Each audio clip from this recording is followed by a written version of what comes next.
This would be a practice video for the last in the series on the history, world history of yoga. I started in the last one, I ended the last one, I should say, excuse me, with going through the two different types of yoga that were in that video. And I mentioned I would come forward with this one probably up to the year 1900. But thinking about that last night after I posted that video, I've decided I'm going to go a different route than that altogether. I think what I'm going to do is I'm going to shift gears on it and go from looking at the history of yoga just within the boundaries of India itself and the writers of India and so forth, and the way the philosophy was treated in that part of the world. I'm going to go forward now, I think, and with the evolution of yoga philosophy. I was talking about Patanjali.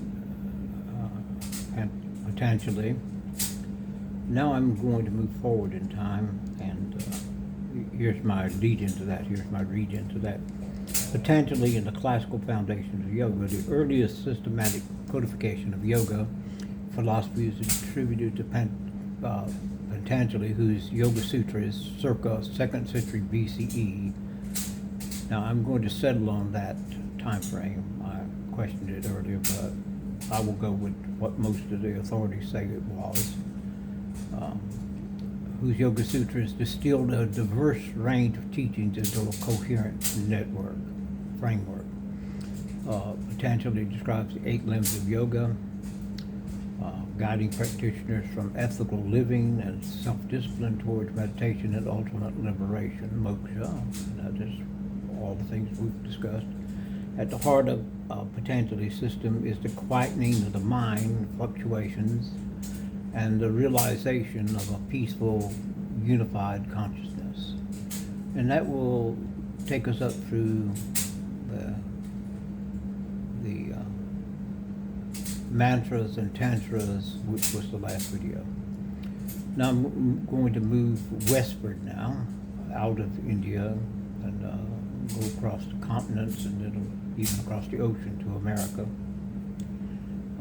and up into the 20th century. So the philosophical currents and of yoga's influence in the West, it did create ripples, it did create currents, it changed a lot of major writers, it changed a lot of Western thought, as it still does today. As yoga's subtle doctrine spread, they began to interact with Western philosophy, sometimes directly, sometimes as part of the wider movement of Eastern thought into the global intellectual conversation. When yoga first came to the Western world, it was the intellectuals that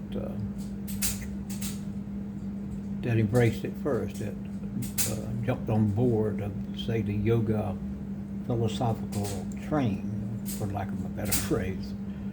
One of the first people to become involved in it that was a major writer and a major influence on Western civilization and its intellectual thinking was a gentleman by the name of Arthur Schopenhauer.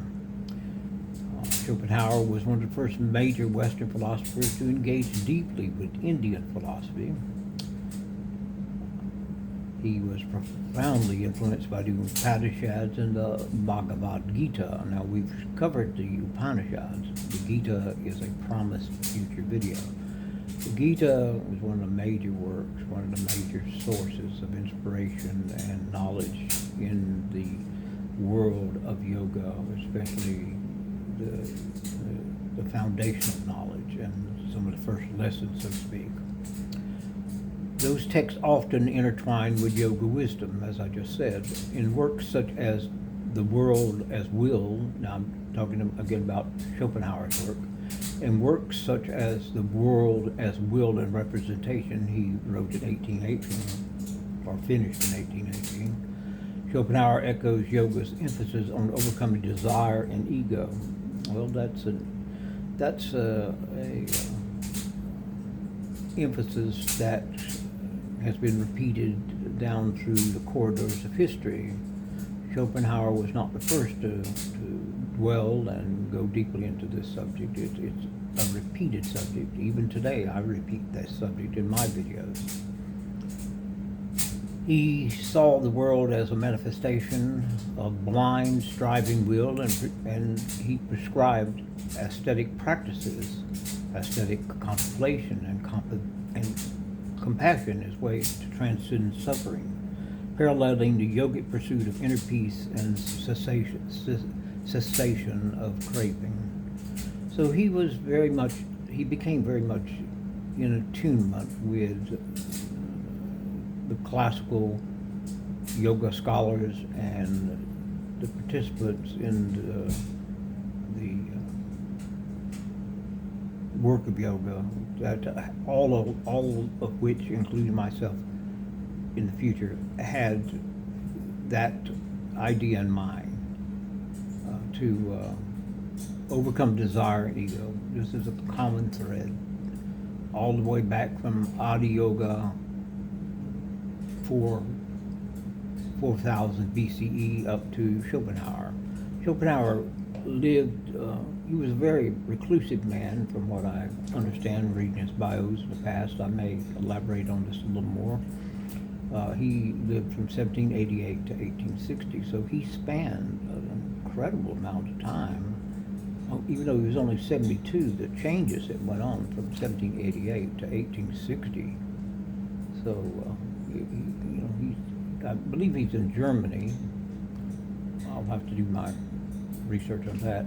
But imagine going from the early days of Napoleon up to right at the start of the American Civil War. He lived through some major changes in world history. Next, I'm going to discuss one of my writers I used to read when I was young, or still do occasionally, but not as often as I want to or should. And that will be the American Ralph Waldo Emerson, who lived from 1803 to 1882. And Emerson was one of the very first American, and this is quote unquote, he was termed a transcendentalist, for reasons you can research on your own. Ralph Waldo Emerson was a key bridge between Eastern and Western thought in the 19th century. Deeply inspired by you have to remember, at that point in time, this was all very new to the Americans. Emerson knew Thoreau, David Thoreau, who wrote the famous Walden's Pond and all that. So the Bhagavad Gita and other Hindu scriptures were things that really caught and influenced the writings of Mr. Emerson. Emerson's essays such as The Oversoul and Self-Reliance resonate with yogic themes. He writes of the unity of the individual soul with the universal spirit, the importance of intuition, which later on in the 20th century, Dr. Carl Jung, who also became a yogi reader and a scholar to a certain degree, spoke of intuition and the pursuit of spiritual realization through self-inquiry, contemplation. These are the ideas at the heart of Jnana and Raja Yoga. Again, I'll be doing a video on those.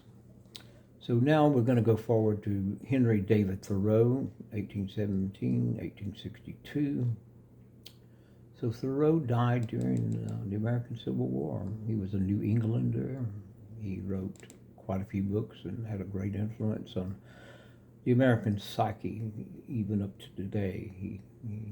He went out and lived in what's called Walden's Woods and Walden's Pond and all of that, kind of cut himself off from society for quite a while and wrote daily of his experiences and his daily memories, interacting with the city that was close by occasionally, but most of the time staying to himself.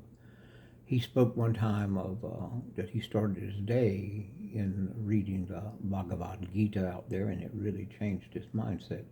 A close associate of Emerson, Thoreau lived out yogic principles at Walden Pond, the book that he became super famous for, practicing meditation and immersed himself in solitude and nature. In his writings, including Walden, he references the Bhagavad Gita, describing himself as a yogi, an accomplishment of yoga's influence on his philosophy of simple, mindful living.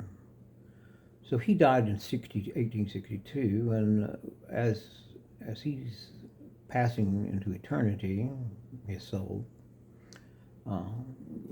it's being not replaced on Earth, but another one is coming to Earth in the personage of Swami Vivekananda. If you saw my last video, you heard me speak of Vivekananda, major influence. One of the most influential transmitters of yoga to the West, Swami Vivekananda, introduced the philosophy and practice of yoga to Europe and America at the end of the 19th century. His work such as Raja Yoga and his speeches at the Parliament of World Religion in 1893. I spoke of him also being at the World's Fair of 1893. He basically brought yoga to America as the first Swami to visit America and be a guest speaker at several conferences. Several conferences. It's more especially he became famous at the Parliament of World Religions in 1893, as I said. He highlighted yoga's universal aspects, focusing on spiritual realization also, which is a common theme here, ethical living, and the unity of all existence. He opened the door to the unity of all existence being a foundational idea in the history of yoga philosophy. Now we're moving forward from him, and a few years after Swami Vivekananda was born, now we're going to discuss one of my favorite psychologist. He's a psychiatrist. He studied under Freud. He became a psychologist. He's written several books. I've got quite a few of them in my private library having to do with yoga philosophy. His name was Dr. Carl Gustav Jung. Jung. It's spelled Jung, but it's pronounced Jung. The J is not Jung like it looks like Sung Jung. It's Jung. 1875 to 1961. He died when I was in the 5th grade. I would have loved to have met this man. I have a special place in my heart for him. He was a Swiss psychiatrist, Dr. Carl Jung was, and he interpreted yoga through the lens of Western psychology. In essays like Yoga in the West and his commentaries on Eastern texts, Psychology and Religion, West and East, Jung regarded yoga as a method for harmonizing the conscious and unconscious mind, paralleling his theory of individuation. Now, I write of individuations in fact, my book, which is still in final revisions, Atman, the soul of yoga. Atman is your soul that's within you. Atman. Para-Atman is the creator. Atman, the spark of the divine within you. He warned of the challenges of transplanting Eastern practices into Western context without deep understanding, and I occasionally will speak of such.